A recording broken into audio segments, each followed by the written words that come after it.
The Volkswagen Beetle isn't just a car, it's a legend.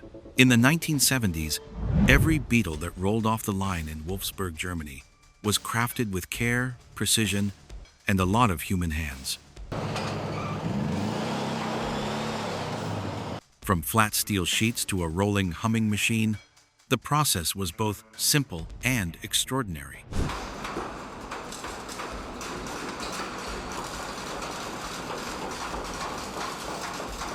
Every Beetle started as a flat roll of steel. This steel wasn't just cut and hammered. It was pressed into panels, doors, roofs, hoods, and fenders. Critical parts, like the A-pillars, used stronger steel to make the car safe without making it heavy.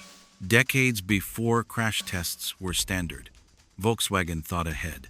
There was no room for storage. Steel panels moved straight to welding. Any delay, and the steel could rust. Rusty steel wouldn't weld properly.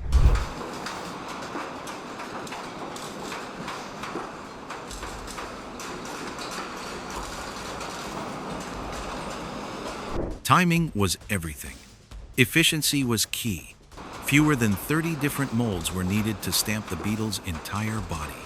That meant faster production, lower costs, and consistency.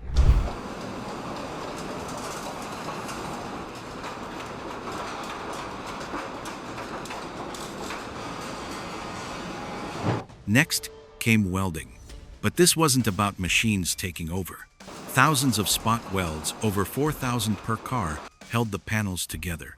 Heat, not bolts or glue, fused everything. Workers used handheld machines, guided by experience.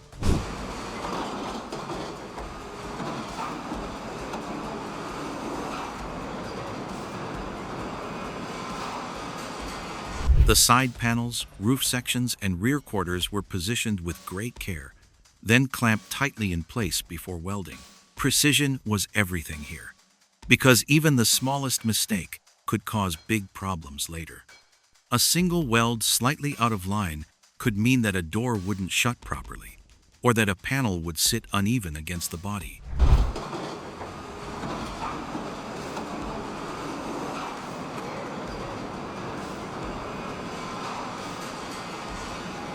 To prevent this, workers measured again and again, adjusting clamps until the pieces fit perfectly together.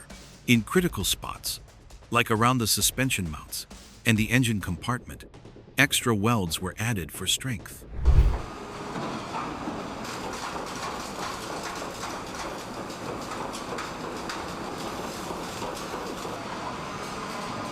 These double welds made sure the body could handle the stress and vibrations of daily driving, giving the Beetle its reputation for durability. By the time this stage was done, the shell wasn't just a collection of panels anymore. It was a strong, unified structure, ready to take on the next steps in the build.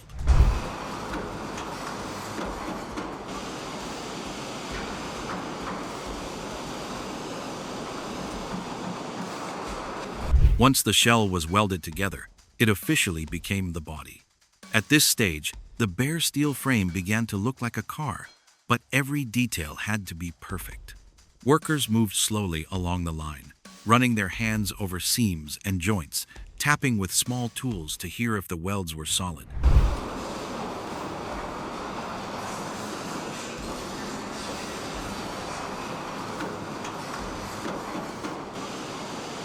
Door openings were carefully measured, and each door was tested in place to ensure it swung smoothly without sticking or sagging. The hoods, trunk lids, and other moving parts were then added, fitted with precision, so they lined up exactly with the rest of the body.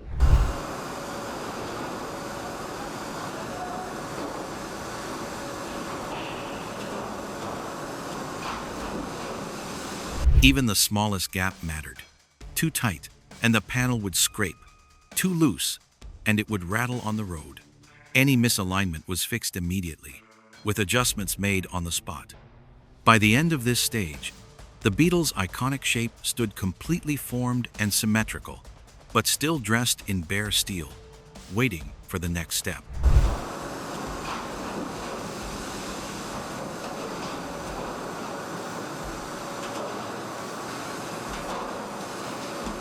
Before painting, the car went through dipping tanks. First, chemical baths removed grease, dust, and metal particles.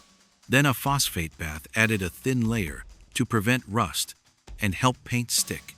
Finally, a gray primer was applied by hand.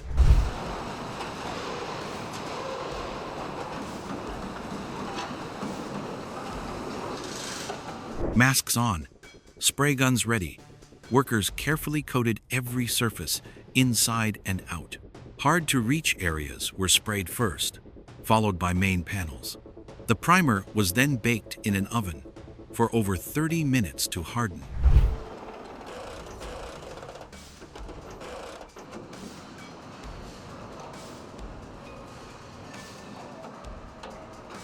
Next came the color coat, nitrocellulose lacquer, fast-drying and glossy. Sprayed by hand, each layer required skill and precision.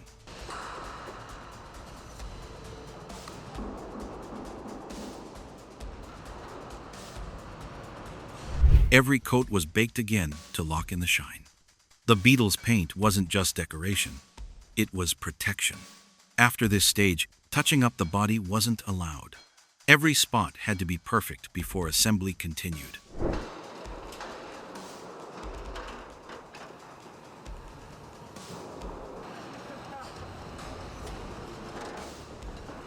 The engine wasn't installed on the main body line. Beetles used a flat-4, air-cooled engine. No radiator was needed. A fan on the crankshaft cooled the cylinders. Engine assembly started with the crankcase. Pistons, crankshafts, push rods, and cylinder heads were torqued by hand.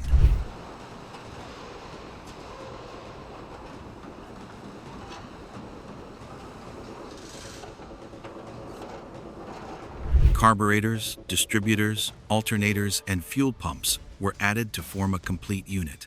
The gearbox, a 4-speed manual, bolted directly to the engine. The rear suspension and axle were pre-assembled on a subframe.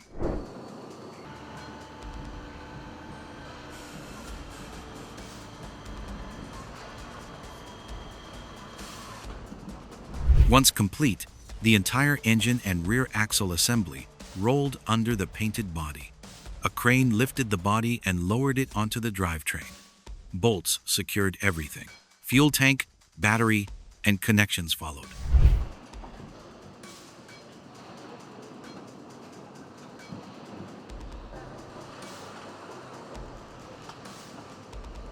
With the powertrain in place, wiring came next.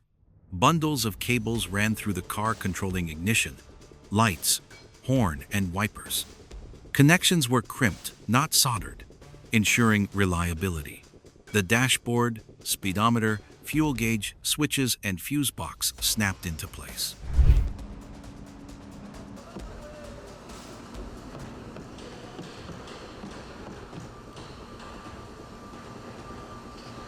The windshields, rear windows, and side tracks were carefully placed into position, each one surrounded with thick rubber seals to keep the car protected from rain, wind, and dust. These seals also gave the Beetle its snug and solid feel once the glass was secured.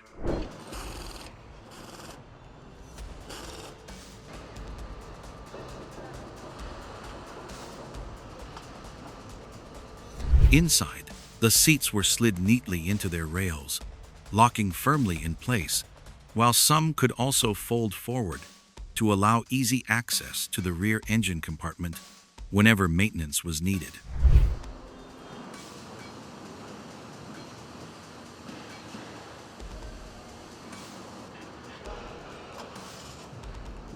With the interior taking shape, the final touch came with the wheels and tires. Strong steel wheels were mounted, each topped with the classic shiny hubcaps that became part of the Beetle's signature look.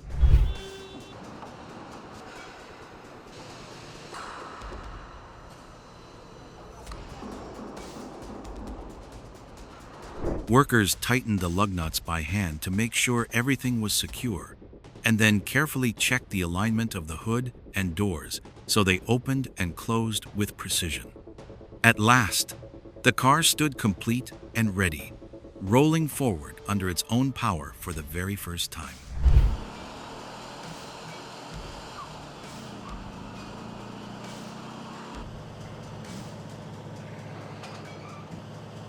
Every Beetle had to pass strict quality checks before leaving the factory. First came the water test, where powerful spray booths blasted the car with heavy streams to mimic rainstorms.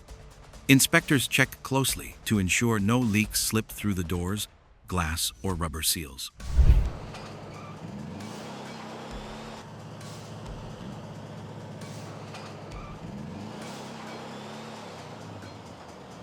Next was the drive test. The car ran on rollers while mechanics tested gear shifts, listened for odd engine noises, and checked for vibrations.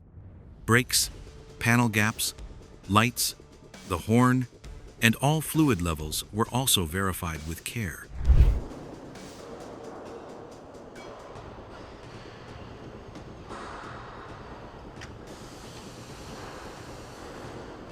Only after clearing these steps was a Beetle approved for shipment. Export models were moved by rail to ports, wrapped in wax paper for protection, and carefully loaded onto cargo ships. To avoid leaks during travel, batteries were sometimes disconnected and fluids partially drained. Dealers then topped off fluids, adjusted tires, and handed over keys to new owners. In the 60s and 70s, nearly every weld, panel, and bolt was done by hand. Mistakes were corrected on the spot. Production relied on people, not machines. Today, robots handle most work. Paint booths are automated, and inspection uses cameras and software. Modern factories are faster, cleaner, and quieter, but the human touch, the soul of the line, is gone. Many 1960s Beetles still survive, but most aren't untouched. Original models with small windows, metal dashboards, and matching number engines are prized. Prices vary.